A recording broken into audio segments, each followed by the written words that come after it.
Hi friends, how are you? A very good morning. So today is 8th May. चलिए देखते हैं आज क्या था। देखिए, आपने देखा होगा कि पेज वन पे था कि साइंटिफिक जो एडवाइज़र हैं, प्रिंसिपल साइंटिफिक एडवाइज़र, उन्होंने क्या-क्या कहा है कि थर्ड वेव को रोक सकते हैं या सेकंड वेव डाउन होने वाली है, जो भी कहा है। That is not important right now, क्योंकि आगे क्या होगा, क्या नहीं होगा, वो हम देखेंगे। अगर इतना पता होता कि सेकंड वेव ऐसी आएगी, तो वो लोग भी अपनी प्रॉपर तैयारी रखते या नहीं रखते, आप खुद सोचिए। तो इन चीज़ों पे मत जाया करिए। जितने भी नए स्टूडेंट्स हैं, देखिए जो थोड़े से प्रो हो चुके हैं उनको पता होता है कि ये चीज़ें देखने वाली नहीं है, इनका न्यूज़ बनाने वाला मटेरियल नहीं है।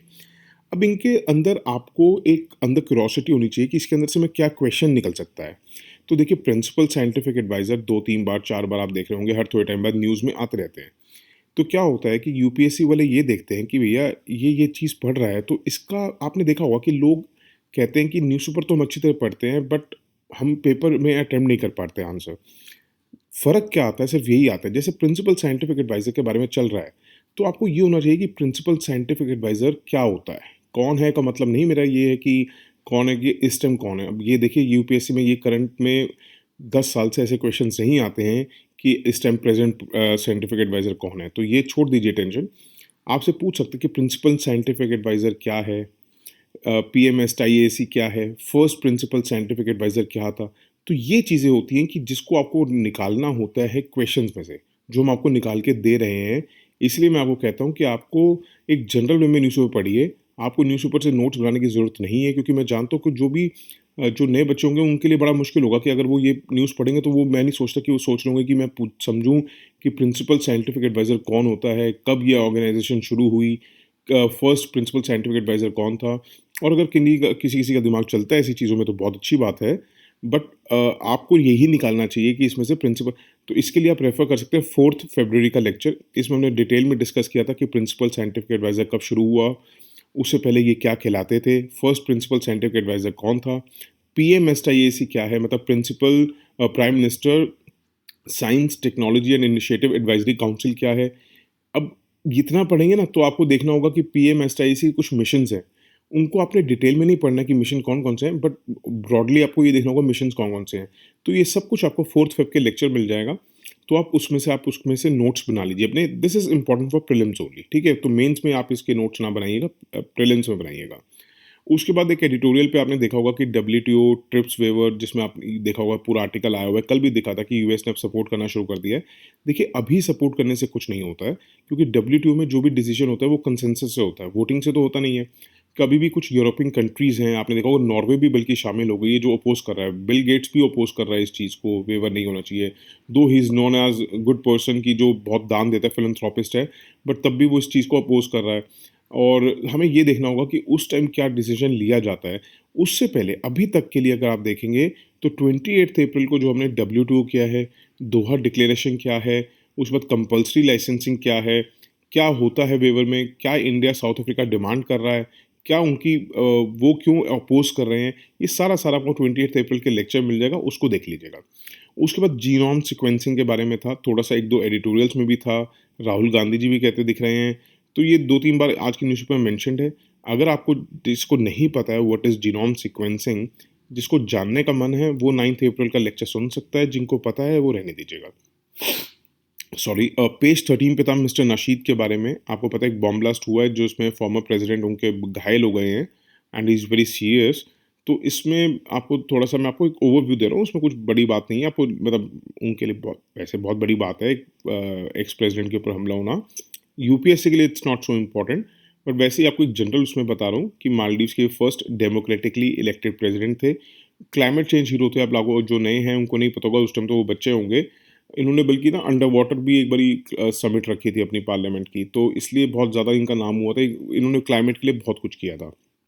थोड़ा-सा देख लेना, अगर आपको लिखना है लिख लो, नहीं तो it's not important at all. उस वक़्त पेज 13 पे था ईरान, जेसीपीओ, यूएस। इसका हम ऑलरेडी 25 जनवरी को लेक्चर में सब कुछ देख चुके हैं, 3 मार्च का देख चुके हैं। अगर आपको फिर भी देखना है तो आप ये दोनों लेक्चर्स रेफ़र कर सकते हैं। उस वक़्त पेज 13 पे आप देख रहे होंगे कि म्यांमार की 2 ग्रुप्स का बहुत नाम आ रहा है, कैरन और कैचन। ये बहुत ज़्यादा बार रिपीट हो रहा है। मैं आपको फिर कहूँगा इसका अच्छी तरह बना लीजिएगा। 30th अप्रैल को लेक्चर में और 4th मई के लेक्चर में हमने डिस्कस किया था, कैरन का भी और कैचन का भी। इसके डिटेल में अच्छी तरह लिख लेना। हो सके 2-3 बार लिख लेना, क्योंकि कई बार आ रहा है, तो हो सकता है ये प्रीलिम्स में पूछ लिया जाए। It's not important for mains, but prelims में ज़रूर पूछा जा सकता है, क्योंकि जो थोड़े से रेबेल ग्रुप्स होते हैं ना, उनके बारे में, उनकी लोकेशन या कहाँ पे बेस्ड हैं, वो पूछ लेते हैं। उस वक्त एक पेज 13 पे था पेगिडा के बारे में। पेगिडा क्या है? Basically patriotic Europeans against the Islamisation of oxidant. ये ऑक्सीडेंट ओ है, आप कहेंगे पेगिडा कैसे हो गया? ए मतलब बेसिकली जब ये जर्मनी में बनाया गया था, तो वहाँ की लैंग्वेज में यहाँ पे ऑक्सीडेंट की जगह ए से कुछ है। इट्स नॉट इम्पॉर्टेंट, तो आपको जानने की जरूरत नहीं है, बस पेगिडा याद रखिएगा। ये pan European anti Islam far right. Right group क्यों कहा जाता है? राइट ग्रुप बेसिकली वो होते हैं जो अपने पुराने सिद्धांतों से जुड़े हों। जैसे अगर सपोज इंडिया की बात की जाए, तो राइट ग्रुप उनको कहा जाएगा जो हिंदुत्व से जुड़े हुए हैं, जिनको लगता है ना कि हिंदुत्व, जैसे आप आरएसएस को ले सकते हैं, they are right group. Left होता है जो थोड़ा करंट के सिनेरियोज में चलते हैं, वो कहते हैं कि ये जो करंट में हो रहा है आपको चेंज लाना चाहिए। नो डाउट, बट यहाँ के कम्युनिस्ट ला नहीं पाए हैं, बट कहते हैं कि लेफ्ट का मतलब यही है कि जो बदले अपने आप को टाइम के साथ। राइट ग्रुप वो होता है जो थोड़ा सा, आप ये लगा के चलिए, अपनी आइडियोलॉजीज में रहता है, पूरे हिंदुत्व वाले सिस्टम में रहेगा। सेंटर वो होता है जो दोनों का बैलेंस बना के रखता है। तो जर्मन पेगिडा जो बिलीव करता है कि जर्मनी जो है इस बीइंग, मतलब बहुत जल्दी जल्दी उसमें इस्लाम बहुत ज़्यादा बढ़ रहा है, तो इसलिए वो इस्लामिक के एक्सट्रीमिज़म के खिलाफ है। पेगिडा जो फाउंड हुआ था वो 2014 में हुआ था, मैं आपको बता देता हूँ। है बहुत पुराना, बट ये आजकल थोड़ा सा दोबारा चल रहा है इसका सीन, तो याद रखिएगा 2014 में फाउंड हुआ था। किसने किया था ये? इट्स नॉट इम्पॉर्टेंट, लुट्स बैचमैन, ये इतना इंपॉर्टेंट नहीं है। ये बेसिकली कहाँ हुआ था? ड्रेसडेन में हुआ था। ड्रेसडेन भी आप यहाँ याद रख सकते हैं, तो याद रखिएगा ये स्टेट है वहाँ पे, एक सेक्सोनी, उसी कैपिटल है, तो सेक्सोनी थोड़ा सा याद रखिएगा। और जर्मनी की स्टेट है, ये याद रखिएगा, थोड़ा सा ये ज़रूरी हो जाता है कि सेक्सोनी में ये पेगिडा ग्रुप बना था, और स्टेट है जर्मनी की सेक्सोनी। वहाँ पे बहुत ज़्यादा इसका चल रहा है आजकल, ये बहुत ज़्यादा अगेंस्ट इस्लाम है। और ये बेसिकली शुरू इसलिए किया गया था क्योंकि जर्मनी की जो चांसलर है एंजेला मर्केल, उन्होंने कहा था कि जो असाइलम, उस टाइम को पता है 2014 में, 2011 से लेकर 14 तक बहुत ज़्यादा रेफ्यूजीज़ निकले थे। तो जितने भी असाइलम सीकर्स थे, तो कुछ यूरोपियन कंट्रीज़ ने गेट खोले थे कि हाँ आप हमारे यहाँ आके शरण ले सकते हैं, कईयों ने नहीं खोले थे रेफ्यूजीज़ के लिए। तो उस टाइम चांसलर मर्केल ने खोल दिए थे गेट असाइलम सीकर्स के लिए। तो उस टाइम ये ग्रुप बना था बेसिकली। कुछ यूट्यूब की वीडियोस देख के भड़के थे लोग, कुछ ऐसा कुछ था। इतने डीप में मत जाइएगा, ये सब प्रीलिम्स के लिए इंपॉर्टेंट है। तो याद रखिएगा पेगिडा जो है वो आपका जर्मनी में उठा हुआ ग्रुप है, और ये अपना वो पैन यूरोपियन एंटी इस्लाम ग्रुप है ये, ठीक है। इससे ज़्यादा करने का कुछ नहीं है। And that's it for today. अब क्वेरीज़ की बात है, तो देखिए ऐसा है, पहले तो मेरी सबसे पहले रिक्वेस्ट आप लोगों से ये है कि आपके जो कॉमन क्वेरीज़ हैं, कॉमन क्वेश्चंस हैं, वो आप प्लीज़ कमेंट सेक्शन में ही दीजिए, ताकि आपकी क्वेरीज से दूसरे लोग भी जान सकें कि क्या क्वेरीज आ रही हैं, क्या नहीं, और हम उसको सॉल्व करने की कोशिश करिए। प्लीज़ पर्सनल मेल्स मत करिए, मत करिए। आपको अगर पर्सनल मेल्स मैंने तभी दे रखा है कि जब आपको बहुत ज़रूरी लगे कि आपकी कोई किसी पर्सनल बात है जो आप कमेंट सेक्शन में या सबके सामने नहीं रख सकते। अभी तक मुझे जितनी मेल्स मिल रही हैं उसमें ऐसा कुछ नहीं है जो ऐसा कुछ पर्सनल एंगल हो कि वो कमेंट सेक्शन में ना पूछा जा सके। तो अननेसेसरीली प्लीज़ ऐसे हैसल मत क्रिएट कीजिए, और मुझे ऐसे परेशानी होती है हम लोगों को। आप लोग जितने भी अपनी बातें हैं वो आप कमेंट सेक्शन में करिए। पर्सनल अगर आपको कुछ बात हो, या कोई बहुत ज़्यादा पर्सनल बात हो जो आप कमेंट सेक्शन में नहीं लिख सकता, आपको लगता है कि ये चीज़ें मैं एक्सपोज नहीं कर सकता, तो ही उसके लिए मेल कीजिए। प्लीज़ ऐसे मेल मत कीजिए, आई रिक्वेस्ट यू। और एक क्वेरी थी कि सर नोट्स कैसे बनाने हैं उसके। देखिए ये जो हम दे रहे हैं इसमें नोट्स ही तो बनाने हैं, आप स्टार्टिंग से लीजिए।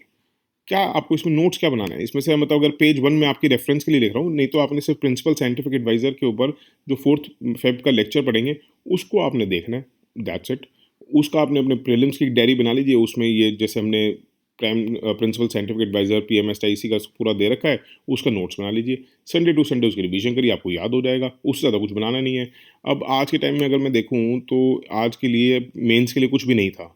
तो आप ये जैसे पेगिड, अगर सपोज करिए पेज 13 ना लिखिए, आप पेगिडा के बारे में लिखना है, तो आप लिखिए पेगिडा एरो European anti Islam far right political movement based in Germany, that's it.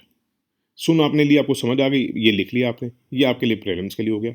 Myanmar का कैरन कैचिंग का लिखना है, इनकी थोड़ी सी लिखी, कैरन कैचिंग कौन कौन सी हैं, कहाँ पे हैं, म्यांमार में, बस। तो ऐसे ही बनाया जाएगा। नोट्स हम आपको बना के ही दे रहे हैं, इसमें तो अब पूछने वाली बात ही नहीं है कि इसकी। अब देखिए हम आपको नोट्स ही बना के दे रहे हैं, न्यूज़पेपर नहीं खोल के दे रहे हैं। तो नोट्स बना के दे रहे हैं, तो आपको उसमें से भी आप कैसे नोट्स बनाने हैं, ये तो आई डोंट थिंक ये क्वेश्चन इज़ अप्रोप्रिएट। तो आपको ये तो सब कुछ मिल ही रहा है पका पकाया, तो डोंट वरी, अपना न्यूज़पेपर जनरल वे में पढ़िए, और जो नोट्स हम बना के दे रहे हैं उसको एज इट इज़ लिखिए अपने पास, और संडे टू संडे रिविजन्स करिए। पूरे हफ्ते क्या किए, आपको बहुत अच्छा याद हो जाएगा। ठीक है? That's it for today. Thank you so much. Have a good day. Bye. Take care.